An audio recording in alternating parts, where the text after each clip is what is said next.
Nagaan siniif haa ta'u, ani abdiidha. Abdii tiyuub kan jedhurraa'ii qubee afaan Oromoo waliin baranna. Har'as akkuma yeroo kaanitti fufneeti jechuudha. Har'aa kan nuti waliin ilaallu qubee afaan Oromoo Aabaa Caadaa, Eefaa Gahaa, Hiiyyaa Kaalaa, Maanaa, Kooppaa, Qaaraa, Saataa, Uubaa, Waaxaa, Yaazaa. Isaan jedhan immoo akka salphaatti akkamitti akeekkachuu hin danda'a kan jedhudha. Isaan sana fakkiidhaan isinii fideen jira. Isaan sana fakkiidhaan fideen jira. Kanaaf amma kallattumaan gara fakkiidhaan barachuuttidha kan nuti deemnu. Arba yoon jechuu barbaade akkamittaan arba jedha. Arba jedhee immoo akkamittaan barreessaa isa jedhutti deemna jechuudha. Arba isa jedhu akkamittaan arba jedhee barreessa. Fakkeenyaaf arba jennaa jechuudha. Arba yoo jenne arba isa jedhu sana akkamittaan barreessuu danda'a isa jedhudha.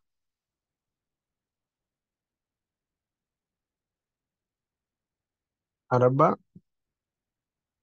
buna, ciqilee, damma, eeboo, farda, gaala, harma, ilkaan, jaldeessa, kubbaa, handaaqqoo yookiin immoo lukkuu, mana, naacha, odaa, inni kun qeerransa, paappayaan duubatti hafe egaa oppaa ta'uu qaba ture. Qeerransa, re'ee, sa'aatii, ulullee, vaayolinii, inni kun immoo weennii, xayyaara, kun immoo jeedala yookiin immoo yayyii jechuudha.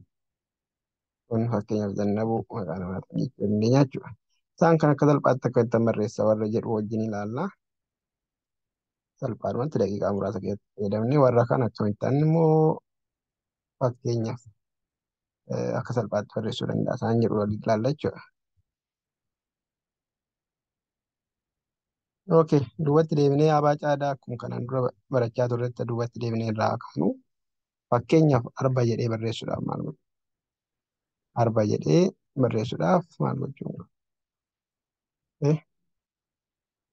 Arba jedhee barreessuudhaaf fakkeenyaaf maal gochuu qaba? Arba jedhee barreessuudhaaf jalqaba qubee akkamitti walitti fidadha isa jedhu jechuudha kan nuti barbaannu. Fakkeenyaaf arba kan jedhu keessatti qubeen aan jira, qubeen raan jira, qubeen baan jira, qubeen aan jira jechuudha. So arba kan jedhu keessatti qubee a dubbachiiftudha. Qubee raa xiqqoos ta'uu dandeessi, guddaas ta'uu dandeessi. Yoo guddaadhaan barreessuu barbaanne, yoo xiqqaadhaan barreessuu barbaanne immoo raan xiqqoodha. Baa xiqqoos guddaanis barreessuu dandeenya. Aan guddaan xinnoodhaan barreessuu dandeenya jechuudha. Yookiin immoo hunduma isaa qubee xiqqaadhaan barreessuu dandeenya jechuudha. Arba. Arba jedhee yeroo hin baradhu afaan koo irratti arba. Arba. Baay'ee gabaabbata jechuudha. Arba. Arba. Arba. Waan gabaabbatuuf qubee dubbachiiftuu jalqaba irratti dhuma irratti tokkicha fayyadamna jechuudha. Waan gabaabbatuuf irra hin dheeressinu yookiin qubee dubbachiiftuu lama fayyadamnu jechuudha. Isinii galee eeran yaada.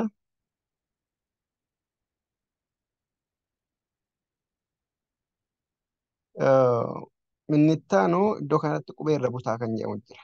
Qubee irra butaa jechuun qubeen afaan Oromoo lama dubbachiiftaan lama irra butaa kan jedhamu jechuudha. Qubee irra butaa yookiin irra butaa jechuu dandeenya. Yookiin irra butaa jechuu dandeenya. Kana jechuun qubeen afaan Oromoo dubbifamaa lama. Dubbifamaa jechuun warra A, E, I, O, U warra hin taane warra dubbachiiftuu shan irraan ala jiran qubee 21 fi warri qubee dachaan hundisuu jechuudha. Qubee dubbifamaa gosa adda addaa.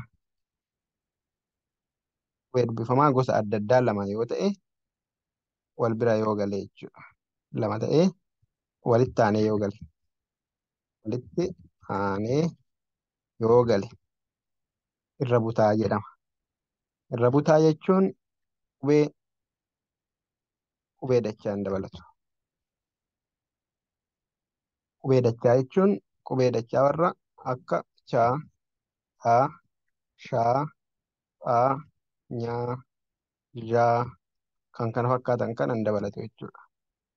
Qubee warra akkanaa hin dabalatu. Otoo isaan kan hin dabalatin qubee warra dachaa otoo hin dabalatin qubeen afaan Oromoo dubbifaman lama walitti yoo dhufe irra butaa jedhama. Kanaaf waan irra butaa jedhamuuf qubee arba jedhu keessatti ar, ar, ar jennee irra bunna jechuudha. Sababni isaa otoo as aan jiraate araba jenna ture.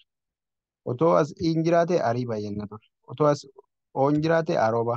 Uun otoo jiraate aruuba jenna jechuudha.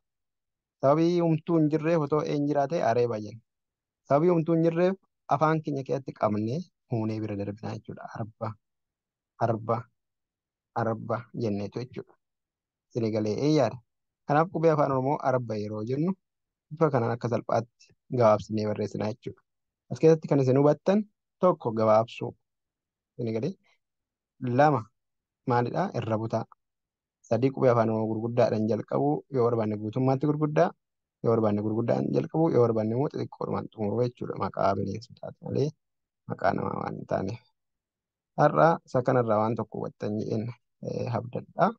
Yeroo itti aanu immoo maqaa bineensa biraatiin yookiin immoo maqaa waan biraatiin fakkeenyaaf maqaa nyaata yookiin biqila baay'ee beekamaa naannoo keenyaa buna jedhu wal arguu dandeenya jechuudha. Akkanumatti hunduma isaa akkamitti barreeffamuu akka qabu waliin ilaallaa jechuudha. Buna isa jedhu yeroo itti aanu waliin itti deebina. Bunaaf nagaan dhabina bareetti nagaan ana abdiin ture. Yoo isinitti tole kun abdii tiiviidhaa yuutuubii kanaa sabskiraayib godhaa, laayikii godhaa, komentii kennaa. Asuma irratti immoo liinkii gara jalaa irratti iddoo diskiripshinii isaan irratti liinkii kan waasaappii isiniif hin kennaa. Kallattumaan otoo hin bilbilin, otoo hin barreessin, otoo bilbila kooyyuu hin barbaadin, maqaa koo hin barbaadin kallattumaan argachuu dandeessu jechuudha. Liinkiidhaan liinkii gara godaan isinii kaa'a. Koomentii jalatti dubbiftu jechuudha. Koomentii jala otoo hin taane iddoo diskiripshinii isaa jalatti sirriitti isinii ibseen liinkii kan waasaappii kaa'a jechuudha. Yeroo gaarii qabaadhaa kun abdii tiiviidhaan obboleessa keessaa.